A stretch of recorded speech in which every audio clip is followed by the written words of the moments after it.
The Essential Preschool IEP module is presented in 3 separate parts. This first part focuses on the IEP cover page, future planning, extended school year, and the present level of academic achievement and functional performance sections. Once a district has determined that a child requires a specialized program based upon the evaluation assessment process, they have 30 calendar days to hold a meeting to develop an initial IEP. Once the parent signs the initial IEP and the district has provided a parent with a PRO1 prior written notice, the district will begin providing services based upon the individual needs of the child. The IEP is active for not more than 364 days from the date the IEP was agreed upon and signed by a qualified IEP team. At least once a year, the IEP team will be required to meet unless the child turns 22 years of age, tests out of services, receives a diploma, or the parent revokes consent for services. The IEP is a working document, and the IEP team is encouraged to meet throughout the year as the child makes progress or does not make progress, and not wait for the IEP annual review to make the necessary changes. On the cover page of the IEP, it is important to ensure that the child and district information presented is complete and accurate.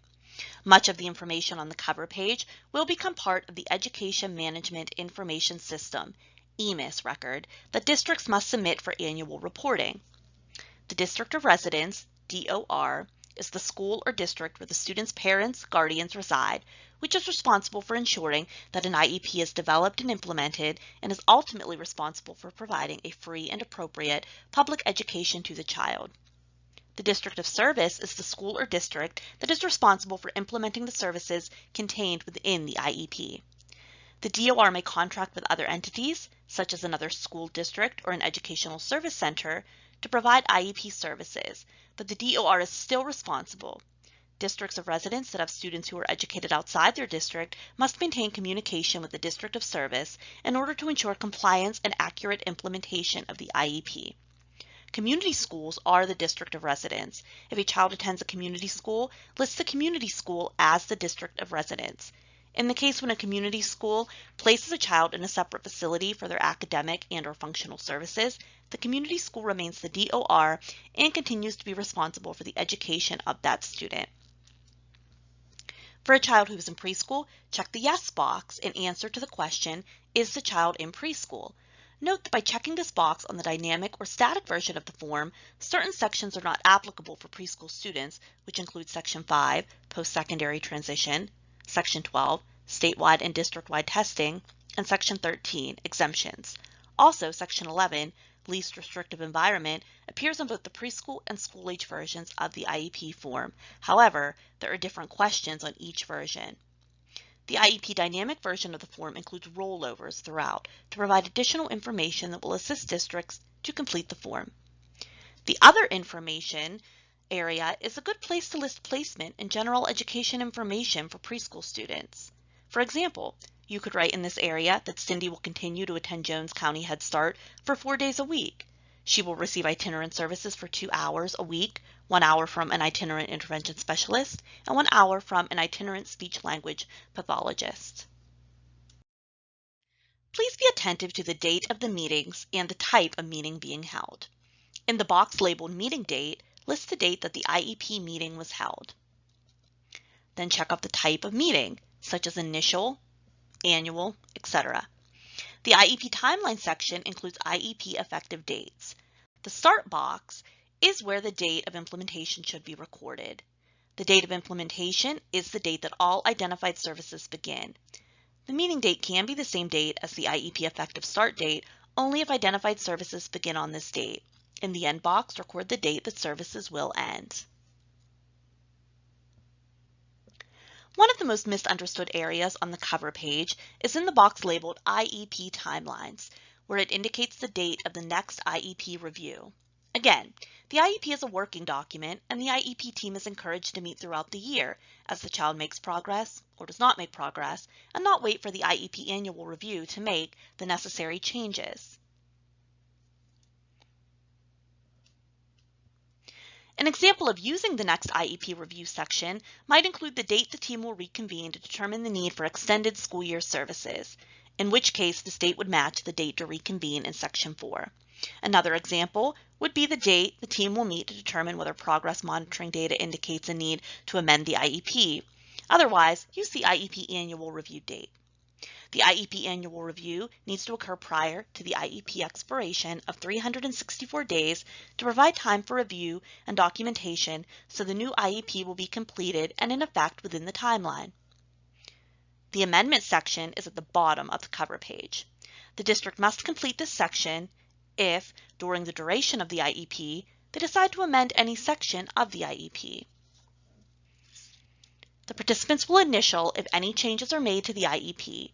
The amendment needs to also be stated in the IEP sections amended, not only on the cover page.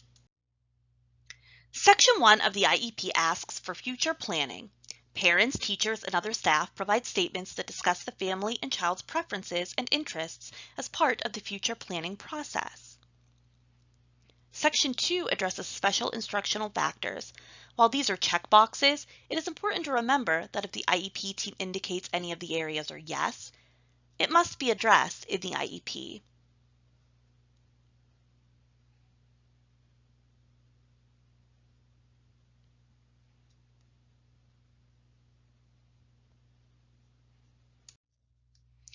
Section 3 contains the child profile. The IEP team provides background information on the child.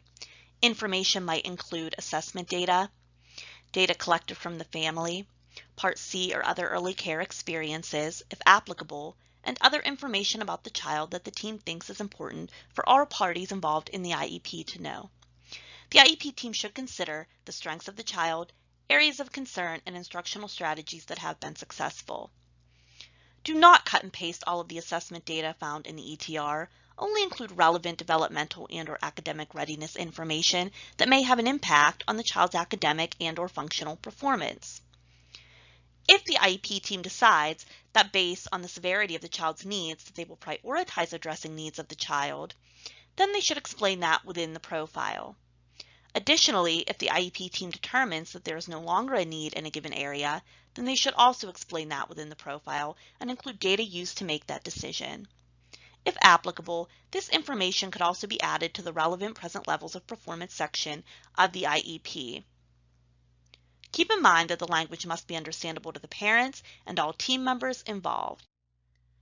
Section 4 is Extended School Year Services. This section of the IEP must be considered for each goal. For preschool, the IEP team must consider extended school year services as part of the IEP process for each child transitioning from Part C services. A school district shall not require any child to have previous school experience to qualify for extended school year services. Based upon data available from the Part C system, the IEP team shall determine if extended school year services are required as outlined in the administrative code. Extended school year services may happen at any time the school is not in session. Extended school year services are provided beyond the normal school year of the district, which includes both the days of the school year and the hours of the school day. Extended school year services are not the same as summer school, compensatory services, or enrichment programs. The IEP team should consider extended school year services to prevent significant regression of skills or knowledge retained by the child so as to seriously impede the child's progress towards their educational goals, and whether extended school year services are necessary to avoid something more than adequately recoupable regression of skills or knowledge. The team needs to determine whether the time the child will need to relearn the skill lost is excessive, particularly compared to the time it takes non-disabled children to regain skills lost during a school break. The IEP team may need to review progress data and reconvene later in the school year in order to determine if extended school year services are necessary. The team would enter that date on the IEP in Section 4. Within Section 6, the present level of academic achievement and functional performance establishes a baseline of the child's current level of performance, including their strengths and needs. It must indicate the child's current academic readiness and functional levels compared to expected developmental standards in order to provide a frame of reference. Current means the child's performance at the time of the writing of the IEP. Data should not be more than a year old. If the student is currently receiving special education services, information about the child's progress towards his or her current goals must be included in the present levels of performance.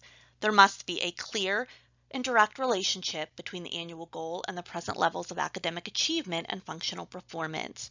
Annual goals are required in areas that are directly affected by the student's disability. The statement of present levels of performance should be written in language understandable to all, including the parent. When writing about a child's present level of performance, districts should be sure that the focus is on current and specific functional performance and/or academic readiness of that child. Current means a child's performance at the time of the writing of the IEP. Data should not be more than 1 year old. All performance levels must be described in measurable terms of growth using the same conditions, behaviors, and performance criteria as the goal it is aligned. Some sources of present level data might be classroom-based measures, functional scores, and behavioral actions. Any data that is used to help determine the child outcome summary score and that is related to the IEP goal may also be used here. When data points are used, it is important that the data points selected and presented are related directly to the area or areas of need.